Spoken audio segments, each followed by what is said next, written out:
tobacco and how they, what is the main chemical in tobacco? Nicotine, right? So the nicotine can go and bind to some enzymes like metal transferases, right? So those metal transferases can affect the production of DNA, the key nucleotides that are required for DNA. And interfere with it. So like how Dr. Shri was mentioning, DNA methylation by the chromatin modification is a natural and important phenomenon. And too much of tobacco in the body can interfere with the production of DNA and therefore can cause some damage to the DNA. And then the introduction. So it could be one hypothesis that you're telling us. I can offer you an answer too. So, tobacco is burned. When you smoke a cigarette, it's the smoke that you inhale.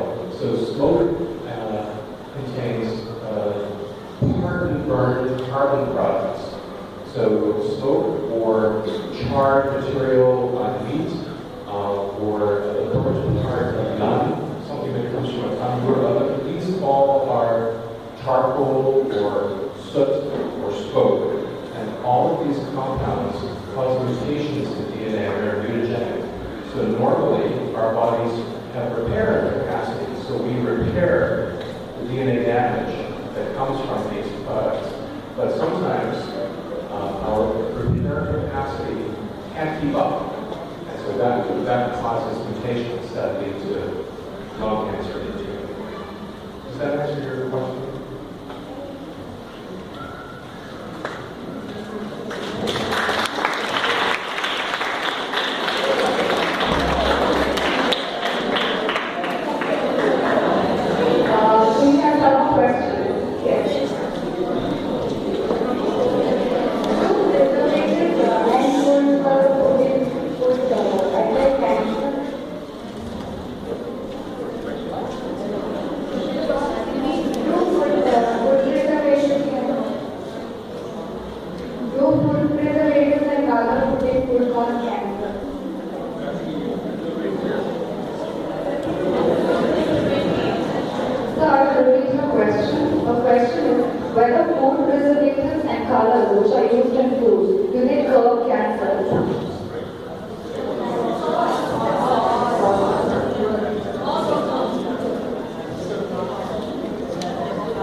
Many of the preservatives that are used in foods are being tested quite extensively for their mutagenic abilities.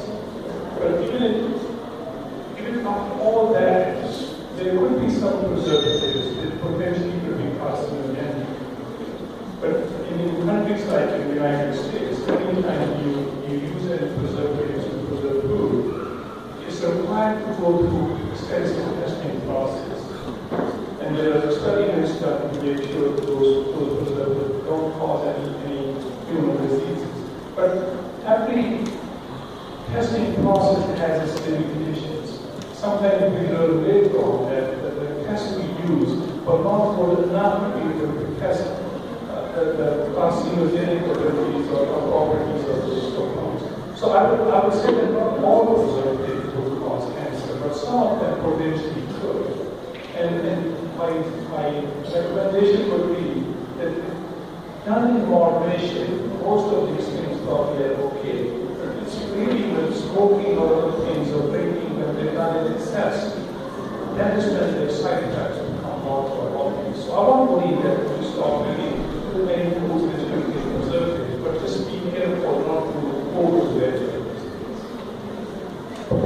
Thank you, sir.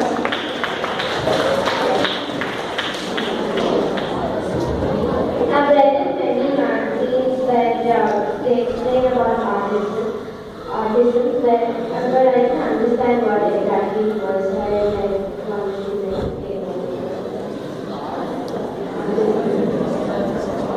The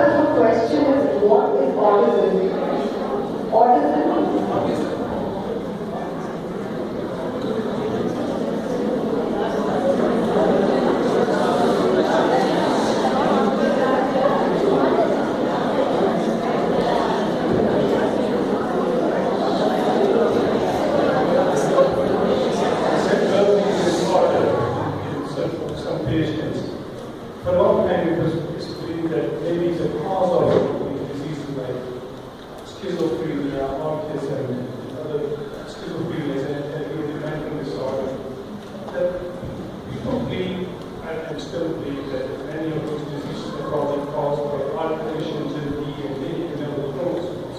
But there is a real possibility that some of these diseases are not caused by mutations, but they're caused by how chromosomes are organized. As I mentioned, the way chromosomes are packaged in the nucleus of the cell can be very different in different cell types. And in some cases, if you package them in the wrong way, they can prolong some genes or prolong other genes which could lead to diseases. So we call them epigenetic genes, for lack of that word, we call them epigenetic. And some of these diseases like autism, the learning disorder, schizophrenia, which is a mental disorder, could potentially be caused by simply more chromosomes are misorganized than affected mutations. Does that answer the question? Thank you, sir. We have a question from 11 Science. I would like you to come on stage and ask the question.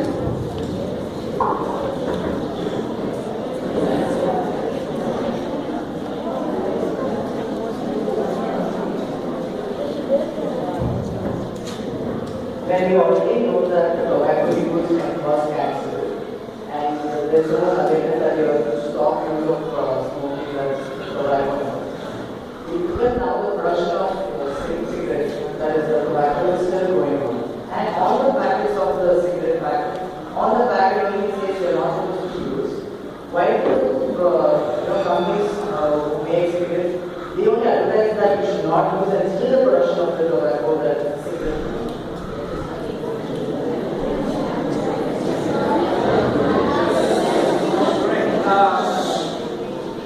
So the question is, why do, I think maybe it's a threefold question, why do companies continue to make cigarettes? Number two, and why do they make claims on their own cigarette packs that says tobacco use or cigarette smoking is injurious to health, yet they continue to sell the cigarettes? And I think the third implied question is, what can we do about it? Number one, I think you will learn that in a society, not everybody will agree on things, right? There are always disagreements. There are disagreements in the family, there are disagreements in society. We have agitations, we have bonds, because we disagree on things. Same thing.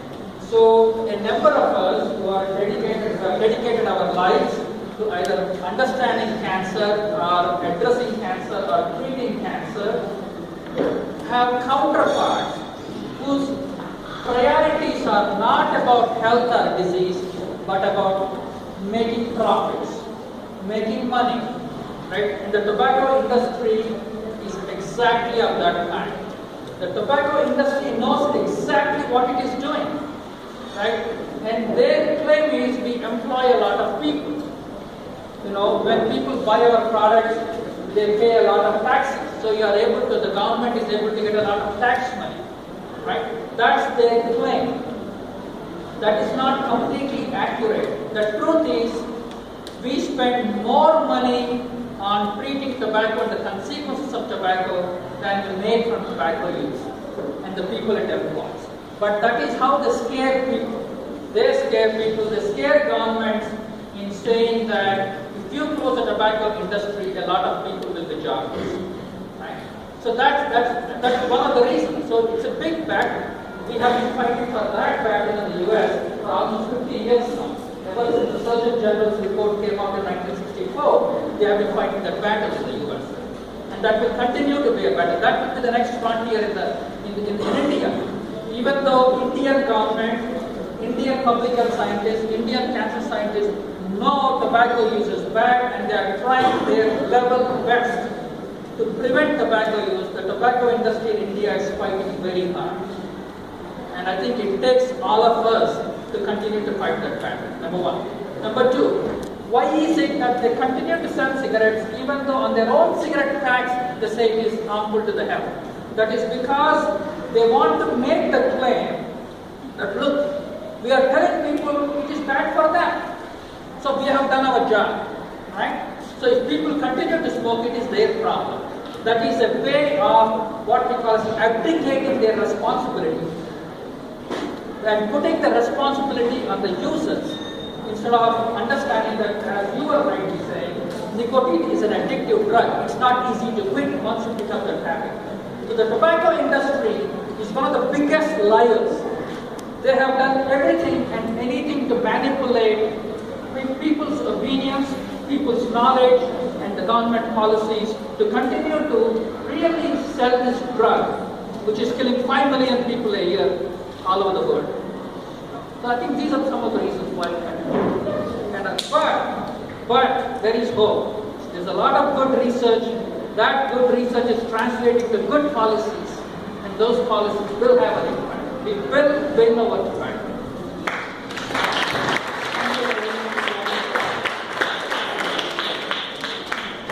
Excellent points. Can I amplify on one thing you said, which is I think it's important to discuss addiction when we think about cigarettes. So many people know that smoking is very bad and causes cancer, and yet they continue to smoke. And I think part of that is addiction. Many people cannot control their craving for cigarettes. So the cigarette companies have a very cynical strategy of marketing cigarettes to young children. This is common in Asia and in Africa, so that the specific market for advertising is to children, so that these children become dependent on cigarettes from a very early age. I find this terrible. And this is something that we must oppose on public health grounds. Thank you for your question.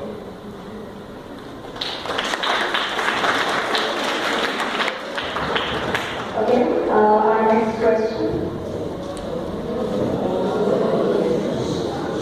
If we do meet this smokeless era, the death rate won't be equal to that of the birth rate. So what is the solution for that?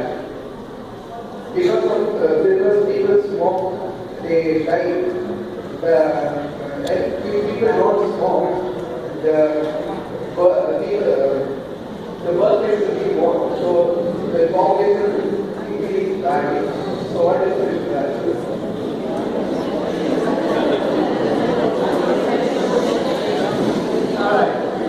Great question.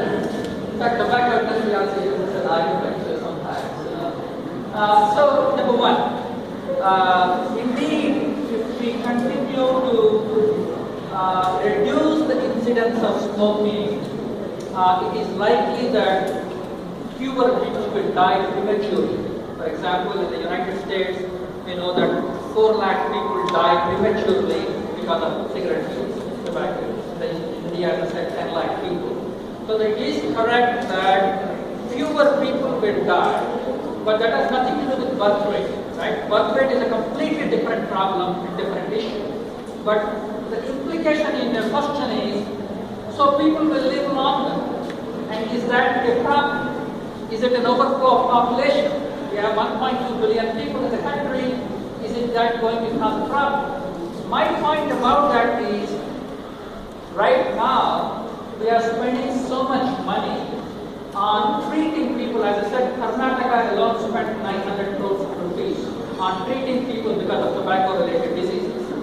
Imagine if they are living longer but living healthier lives. If they are living healthier lives, they can be very productive citizens. My father is 82 years old. I don't want him to die. He still practices as a lawyer. Every day he earns his keep. Right? We want people to live longer, but live healthy. So I don't see that as a problem at all, as long as they live healthy. And if fewer people smoke, fewer people eat healthy, obesity is an issue, I think it is good for the society because people can be very productive contributors to society.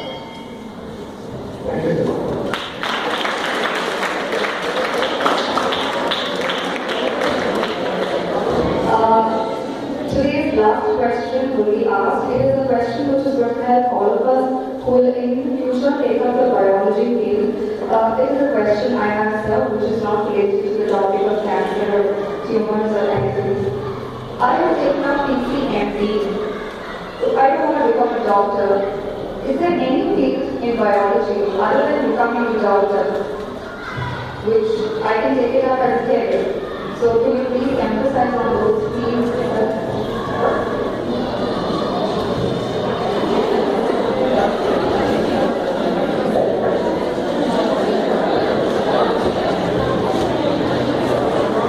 Okay, everyone, my question is, what are your career options when you take up biology other than becoming a doctor?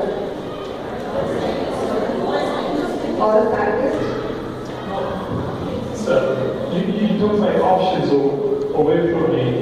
So, you could do science or study science and do a number of different things other than just simply being a doctor. Because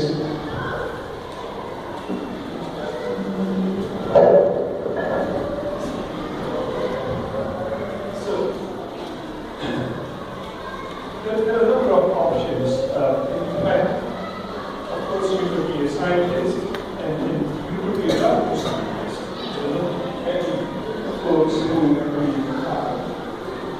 do science, but they're doctors. Okay.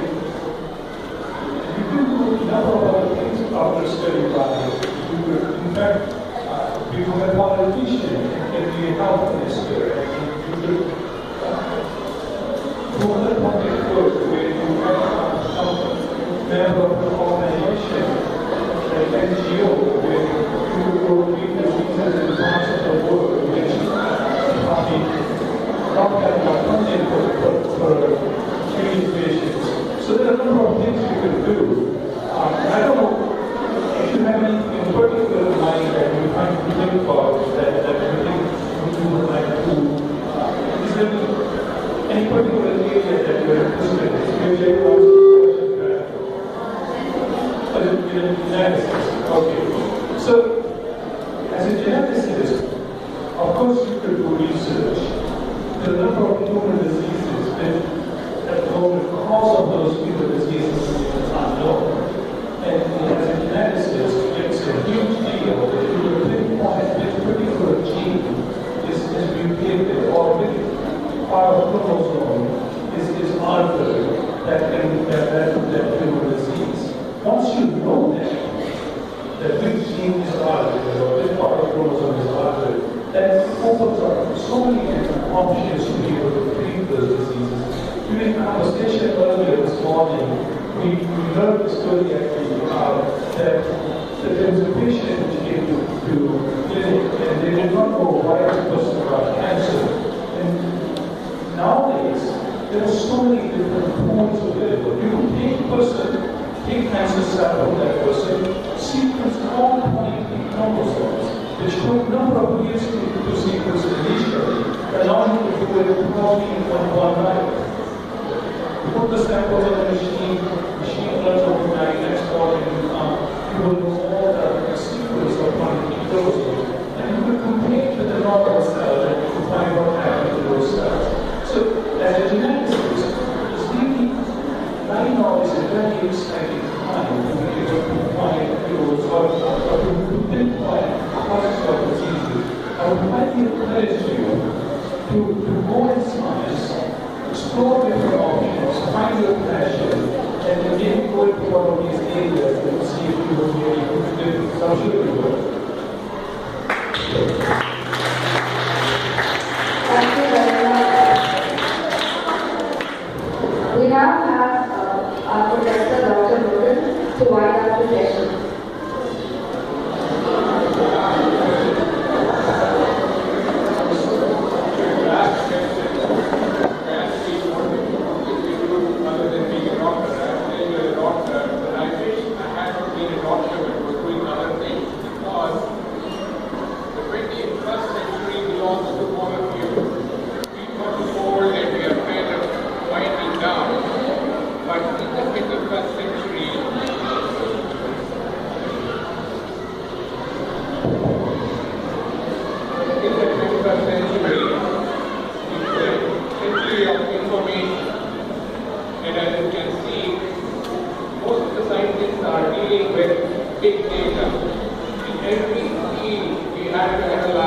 What we are collecting.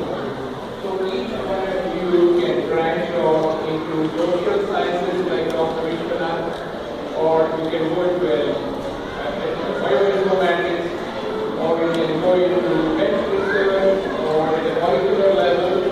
So the sky is the limit. But in order to achieve all this, you need passion. Without passion, nothing is possible. And the next thing you need to know is focus. You have to be focused on what you are doing. And it's actually, envious of all the opportunities you have in the next millennium. And so that's what I advise. Thank you, sir.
nothing comes, success never comes to you if you don't put it in the heart.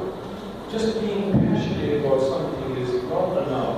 I would highly recommend that once you identify what really is your passion, then you have to go after that with your full mind, with your full, mental capabilities to address that problem and work hard at it.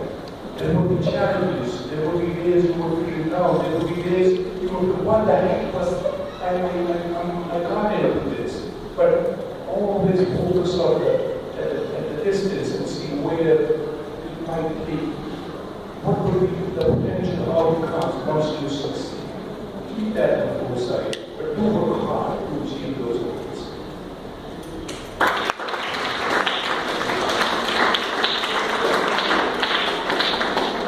So we talked about passion now.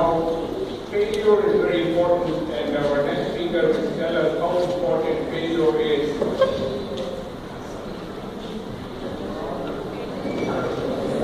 Thank you. Before I talk about failure, I would like to talk about my father. My father was an electrician, and electricity and electronics was also his hobby. So we had a room in our house when I was growing up where he would tinker, repairing a television or a radio in the evening after working during the day as an electrician. And I would sit next to him and he would show me what he was doing. I remember once when I was 4 years old or something like that, he showed me a big capacitor, a big electrical capacitor. He charged it up, and then when it was full of electrical energy, he discharged it by making electrical contact on a piece of metal. And it went bang! I thought this was the best thing I had ever seen. And I've been in science ever since. So his spark became my spark. So I'm very grateful to my father for showing me the excitement of the world. But we also think about choosing fields, choosing what we will do. Sometimes I think the problem or the field chooses you. So someday you may encounter a problem that bothers you. It may be the warming of the oceans and the acidification that has caused terrible destruction to coral reefs. So this is a biological problem, but it's also a problem of atmospheric chemistry, and it's a political problem. So you must find a team and a set of training that focuses you on the problem. So the problem keeps you awake at night. You must solve this problem, it won't leave you alone. And that is the gift. What about failure? Sometimes I think you will encounter failure. And we were discussing earlier, I talked about my own students, and somehow they don't become real scientists until they fail badly. And I feel my job as their mentor is not to fix it for them, but to encourage them, to tell them, keep working, it's okay. Talk to people, read more papers, we will solve this together, but I won't fix it for them. And then often the experiments that had failed repeatedly, sometimes for weeks or months, begin to work again because they figured out what to do. And such a person is a different person now. So they've come through failure, and now when they talk about their work, it's with passion and confidence, it's compelling. They have been through the dark night of failure. And so that makes them a very strong scientist and a strong person. So I urge all of you to fail and to have help as you fail. And when you finish failing, you'll be very strong scientists. Thank you.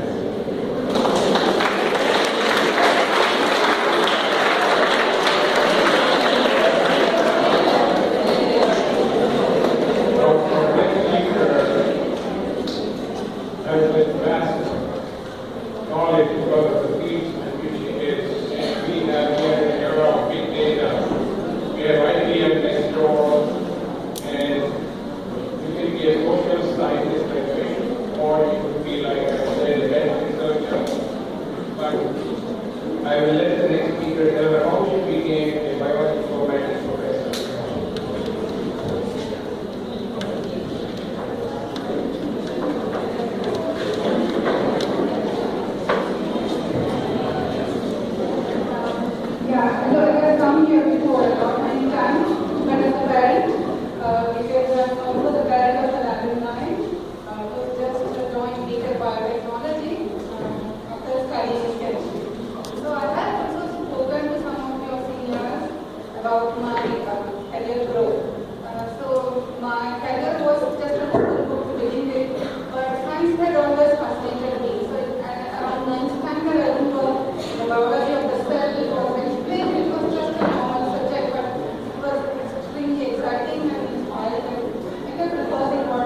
very, very fascinating. So you see where you want by knowing where you are interested more. So let your interest drive what you want to do. And there has been some mention about hard work.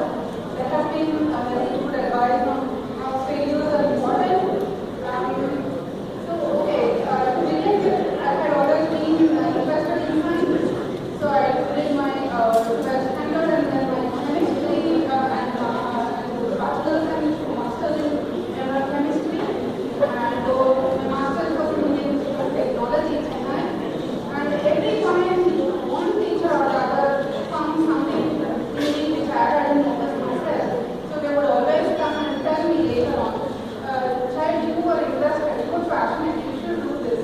So listen to your teachers because they are the people who know you much better than yourself and almost as good as your parents. So always take advice from your teachers, that will help you.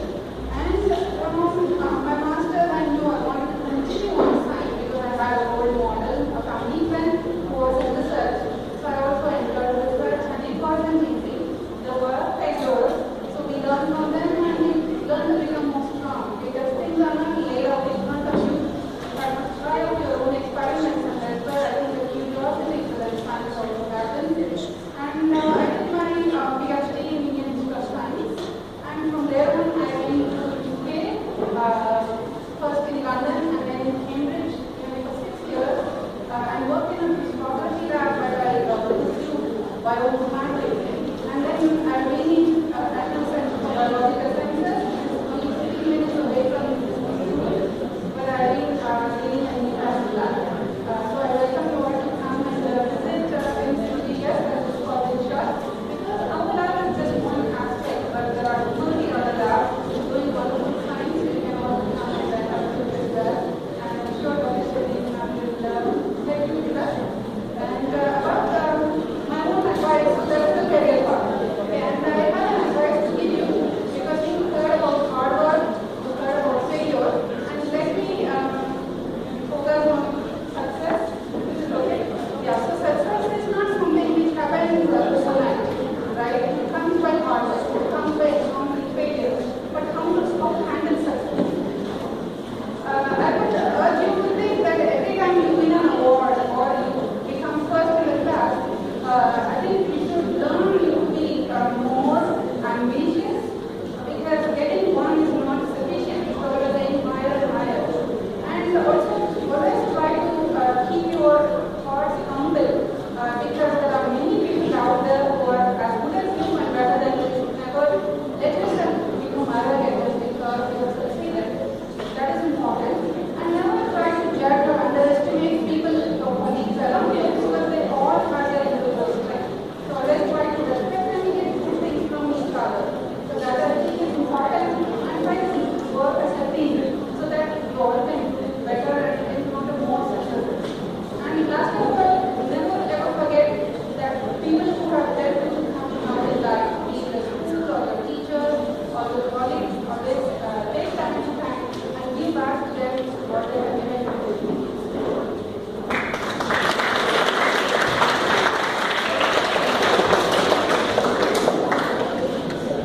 So my last person who will be talking about how we got to where it is recently in Harvard, they have a department of happiness. Happiness is called the touch of science and how can you have happiness at all. So Dr. Vishwanath has tell us how his journey has taken where he is, and many times you can create what you want. And like somebody said, how many people does it take, how many Californians does it take to change your life bulb? Somebody said 10. How is that? He said, one to change the light bulb and 9 to share the experience. So anyway, the whole world is open to you and we will tell you the social aspect. I already talked to you partly what inspired me and the story, so I'm not going to, this is lunchtime, so I'm going to stand between you and lunch, as I say. But I think just, the way to think about this is, I grew up in a very middle class family. We didn't have this kind of very nice building. In fact, the classrooms were, the ceilings and the roof were the asbestos sheets. That's where the kind of family I grew up in, growing up in Hyderabad. But I had one thing going for me, which a lot of people don't. Extraordinarily dedicated parents. They have given everything they could, being a middle class family, everybody can relate to the story. They gave, my mom used to get up at 4:30 in the morning at exams because she used to make us study, but she would stay with us, while we were studying. That's the kind of sacrifice she has made. And throughout this process, we need mentoring with teachers. As I said, I still remember my 8th, 9th, and 10th grade teacher, Sahid. Was inspired me. It kind of took my hand and walked us along this journey, this kind of inspiration. My own professors in the school. So it's not, it's easy for us to stand here and construct this wonderful story in a very retrospective way how we made this journey. But this journey is of course about discontinuities, not continuities. It's always stops and starts. There is lurching to the left, lurching to the right. And mistakes are very common. You always have wonder, okay, why did I make this decision? Why did I do this? And it's not at all unusual to do this. But the point is, as long as you have good mentors who are mentoring you, teachers and mentors, I think you have to capitalize on that. But the question, and it's easy again to sit here and give you advice. You are the people who are going through this in your life. But this is your century. The information and communication technologies, a lot of you have cell phones at home or television sets or internet. We never had any of these. I remember getting the telephone connection to my family because my dad is a lawyer. About 20 different households around my house use that telephone line, right? It's very common. It's not at all an unusual story. That's very different from what you are going through. This is your century, right? You can do this. But what we have to think about it is, you are very privileged. You are very, very, very, very lucky. I have seen people who are suffering, who don't get enough food to eat, who can't go to school, whose parents, are going through some of the worst conditions. A few of us may be going through it, but very many of us are lucky. And the question you have to ask yourself is, if I have been given breaks in my life, it's just an accident of birth. If I am so lucky, what is it that I can do so that other people who are not as fortunate, as lucky, who did not have the same accident of life, being born in a middle class family or upper class family, what can I do to help them and give back to them? Right? I work in a town outside Boston. 70% of them are immigrants from other countries. Unlike me, who went to study in the United States for my master's, a lot of them have jumped over the fence or journeyed through buses and trains illegally, undocumented to the United States for a better life. Right? And they work very hard. My question is, as an immigrant, as a fellow immigrant, what do I owe them? Right? I have been given a lot of chances in my life. Can I do something so that they too and their children have the same kind of chance? Right? This job we have is tough. It's hard work. But as I said earlier, you have to continue to ask this question, this puzzle, disentangle this puzzle, and make sure that whatever you are doing, is it making someone's life better? Somewhere, at some point in time, even in just a tiny bit, if you can do something to enhance someone's life, the life chances, it is worth all the hard work.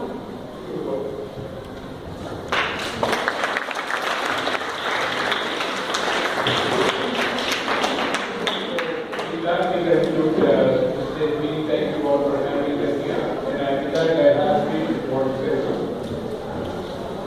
They use my voice. You can hear me, right? Yes, sir. All right. I just want to let again. It's been a privilege to have you all here. And they're used to my shouting, so my voice has become decibel levels have become much higher.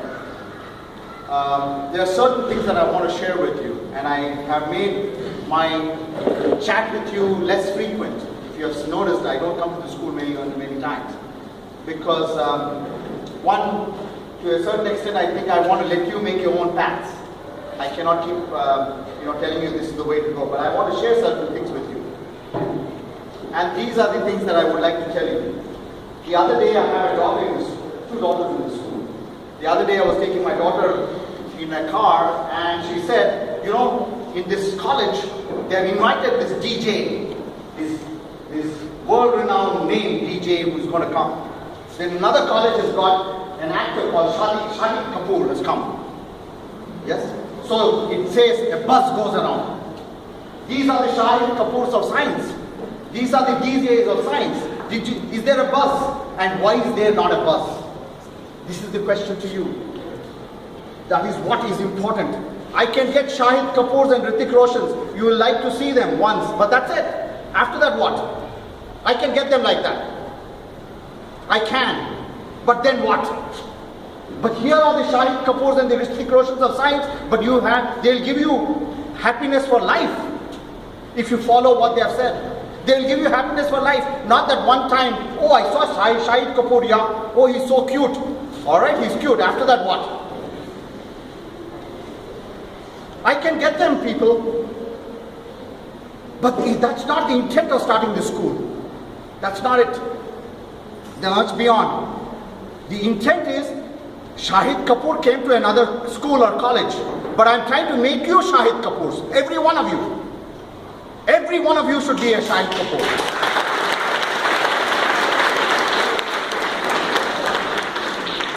But here's the point.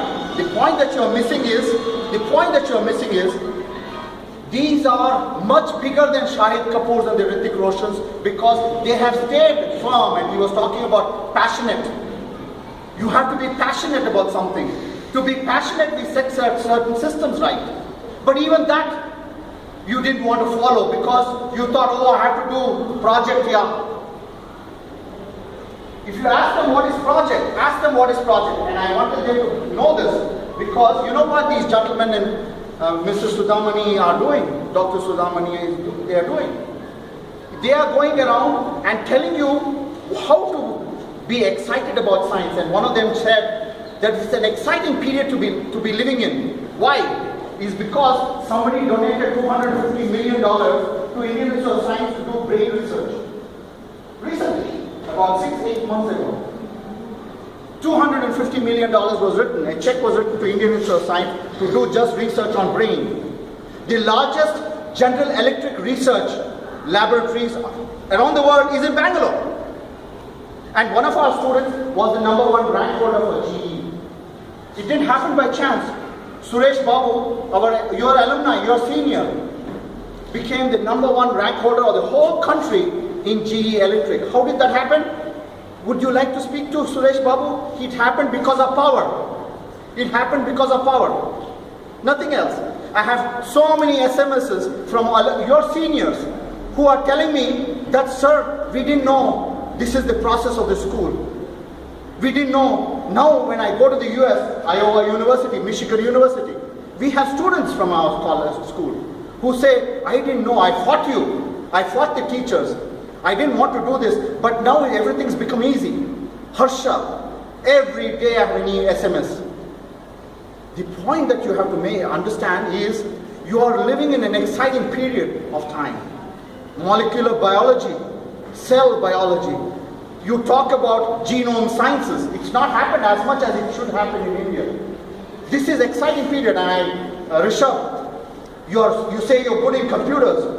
You can chart out a new course in genome sciences. You know what genome sciences is? It's just basically prescribe you what you are susceptible to. I mean, they study your gene and prescribe medicines according to what your body structure or your genome is. And how do you know about your genome? If you pay attention to your genetics teacher or your cell biology teacher. Biochemistry. Just now, they're just talking about, think about it. All the switches are in your brain. Your hormones, your chemicals are all triggered. I'm showing my ignorance in front of the scientists because I'm not a scientist, I'm a dumb economist. But All these are getting triggered by chemicals that are possibly because of your thinking or your whatever. But who is going to look at the biggest switch of all? And that's the sun. That's the sun. That's the biggest switch. More powerful than your brain. Who is doing that? Didn't our ancestors already do that in India? These are the things that is possible for you. You can test everything that ancient India has told us this is our way of life. Test it. And then say, oh, it doesn't work. You know, whether it's cow urine or cow dung or whatever it is. Test it before you say this is not good enough. Because at that time, when there were no labs like NCBS, Nehru Institute of Technology, IISc, there was none of these labs. Just a way of doing, they found out that it was, it was something relevant to our way of life. Test every one of our way of life. You have a project for you. You have a project here. You go to the temple and you take 3 times, right? What is in that 3 times? Why 3 times? Ask that question of the priest. He might not know it. Bring that 3 times, test the chemicals in it, and see what is there. Why should you take it 3 times a day, twice? Who does that? A doctor does that. Take 3 times, 3 days, and come back. What is in that 3 times? It prevents you from falling ill. Preventative care is all in those. This is our way of life. My point is, how much?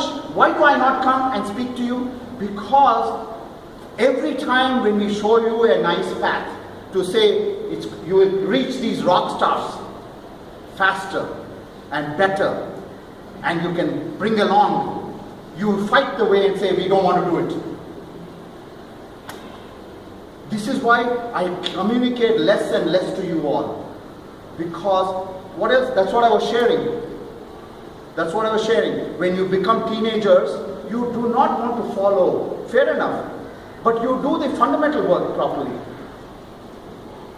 And how do we do that? 11th standard students are sitting. And I want to share this with you because Sudhamani ma'am has come and taught you. 11th standard students sit here and say, I don't want to do flow. It's peer pressure. You're sheep. I don't want to do flow. Why? Flow is just this. We ask them to study it. They have to study a chapter. What is it that I need to know before I study a chapter? It's prerequisite. Prerequisite knowledge. I can by heart that knowledge and say I'm ready, ma'am. I don't want you to by heart that knowledge. You need to say what are the examples of that knowledge. I was just thinking because I asked me to come and speak at a college recently, and I said, how do you cheat better? How do you cheat in an exam better? Because a lot of rapid cheating goes on in school and colleges. Yes? You're cheating who? Yourselves when you cheat from your neighbor's paper, when you do all kinds of things. That's why it's called cheating. But you cheat. I've come to know that, and I feel disappointed when you cheat. Because you're first cheating yourselves, you're cheating the teachers who can help you, and you're cheating your parents who are there, thinking that you scored this mark. But they don't know whether that you cheated them with those marks. But I went and spoke to a college. There is a better way to cheat. And you know what? How's the better way to cheat? I'm teaching you how to cheat now. But this is a better way, and it's an ethical way. You've got a question in an exam, and you don't remember the answer. You know the answer, but you don't remember it. Why don't you remember it? Because you do not have a good enough example to remember that. So look out the window and say, you know what, I learned physics today, and they talked about 5 principles of physics: work, motion, energy, pressure, and what else? Work, motion, energy, pressure, whatever. 5 principles of physics. Now, in the 5, I can apply 5 principles of physics. So I'm sitting in a chair, I can apply those 5 principles of physics. That's an example. So tuck it up in the air. Cloud computing, cloud cheating can happen. You give examples all around you. All around you. Many examples. You look around the window, that's the answer for this question. You don't have to write it on your palm. You don't have to have a cheat sheet. These are all nonsense. That's why when you have a prerequisite, have many examples. Where can I apply this? Where can I apply it? So you know what? The idea of standing here and my limited exposure to you all is I can only tell you there's a better way than what you're doing. There's a better way that you can team up with your teachers and do it. You'll be surprised at yourself. Instead of sending me after you finish your school life in this school and sending me, sorry sir, I shouldn't have hurt your feeling, I now realize what you asked me to do. Instead of that, you realize it now. And once again, I can speak at length because I'm passionate about education, and I'm passionate that each one of you become a star in your own right. In your own right, it doesn't matter. A star in anything requires persistence. He told you about failure. You learn from your failures. There are more lessons from your failures than your successes. There are less lessons from successes. This is exactly what Michael Jordan also said. You can learn, why did I fail? There are probably 10 reasons why you failed. But there is probably only one reason why you succeeded. So that is the message that I want to let you know. In anything that you do, you need commitment, persistence, dedication. These are all values. When people say, do you have good values? These are values that you can nurture. Don't give up on anything. Don't give up. Go hard on it. The more they say, don't do it, do it. And not damage yourselves on it. But once again, I thank you for this opportunity. And I hope you have benefited from this. And and they were telling me what a great introduction and everything that you had done. And I'm proud of those things. And I saw the rapt attention that you gave them. And that's also very good. But process whatever they've told you, do a rap on it. Review, apply, and prepare. They don't know what rap is. That's what our homework is called, rap. Review, apply, and prepare. Yeah, for the next one. So I hope you will be speaking for them. I just wanted to share this with you, and thank you so much.